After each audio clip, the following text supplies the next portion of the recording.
në qarkun e Fierit me Evigjinin. Në fakt, situata përshëndetje në qarkun e Fierit është problematike përsa i përket daljes nga shtrati të lumit Seman. Jo vetëm që ky lum vazhdon të mbërthej të gjithë zonat ku kalon nëpër këtë qark, por mbrëmjen e djeshme ka dalë nga shtrati dhe ende vazhdon situata tjetë problematike kryesisht në zonën e Libofshës. Janë të paktën 2 fshatrat, Hasturkas dhe Hallvaxhijes në këtë territor, të cilat janë nën pushtetin e ujit. Jo vetëm tokat bujqësore, por edhe 20 shtëpi janë të përmbytura. Megjithëse është kërkuar që banorët të evakuohen nga ajo zonë, ata nuk kanë pranuar me pretendimin se duan të ruajnë gjën e gjallë. Janë grupet e punës në terren, por përballë situatës krijuar është ende ata nuk kanë arritur akoma që të mbyllin argjinaturën. Kanë kaluar të paktën 16 orë nga çarja e saj dhe ende ujërat e Semanit po vërshojnë. Pavarësisht edhe rreshtet e shiut prej 3 ditësh kanë pushuar, kjo situatë po bëhet gjithmonë e më problematike. Prej disa ditësh në fakt banorët kanë hedhur dhe pretendimin se nuk po i mbyt shiu, por hapja e digave të heceve, çka ka sjell në disa raste dhe revoltën e tyre. Por për momentin situata është jo e mirë në këtë zonë dhe mbetet të shohim çfarë do të bëhet në orët në vijim. Ndërkohë, Evi, ne flasim për, ti thua 2 fshatra, ndërkohë ne flasim për 20 banesa sipas informacioneve që kemi, të cilat janë me probleme si pasoj e ujit që ka deportuar në to. Dhe sa është sipërfaqja e tokave, sepse sipas ekspertëve që janë pranë ujit, sipas ekspertëve të bujqësisë që ne kemi biseduar gjatë këtyre ditëve, tashmë produktet të mbjellat nuk kanë mbijetuar. Në fakt, janë duke u bërë verifikime dhe nuk mund të flasim për shifra të sakta sa është sipërfaqja e tokave bujqësore, por janë me mijëra, jo me qindra. Sot janë kthyer mijëra hektar tokë bujqësore në ujë. Kryesisht janë agrume, ullishte, sera bujqësore të mbjella dhe gjithashtu drithrat. Janë, sipas statistikave, më shumë janë pemët drufrutore dhe ullishtet të përmbytura.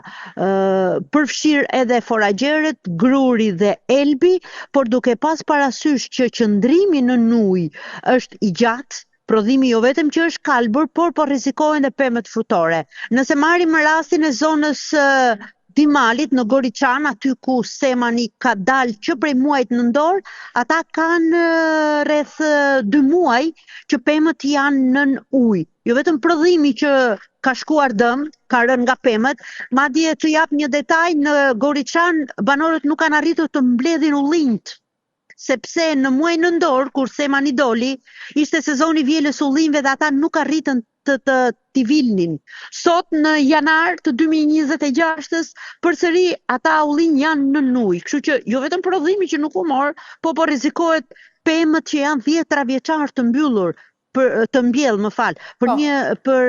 për shkak të qëndrimit të gjatë në ujë. Janë asfiksuar të mbjellat të gjitha në sera. Fidanët e rinj u bë përmbytja në muaj nëntor. Në ditët e fundit të dhjetorit, fermerët pasi kulluan ujrat, me pretendimin se nuk do të kishte më përmbytje, mbollën disa fidan të rinj. Në janar jo vetëm Semani i përmbyti, por dhe këto 2 ditë ngrica i ngriu fidanët. Kështu që situata është vërtet problematike. Më problem janë të mbjellat dhe stanet e baktive, se sa banesat e popullatës, pasi sipas tyre bujqësia dhe blegtoria janë burimi kryesor i të ardhurave ekonomike në gjithë qarkun.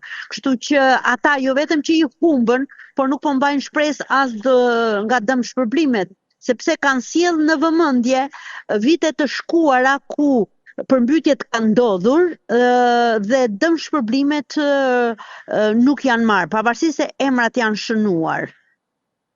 E kuptoj. Pra shtohet edhe borxhi ose detyrimet që ata... Shumë prej tyre duhet të them janë në borxhe me bankat, sepse kanë marrë kredi bankare për të zhvilluar ekonominë e tyre bujqësore, por ky dëm që i shkaktuar këtë radhë e ka të pamundur të gjejnë të ardha për të shlyer këset e kredisë.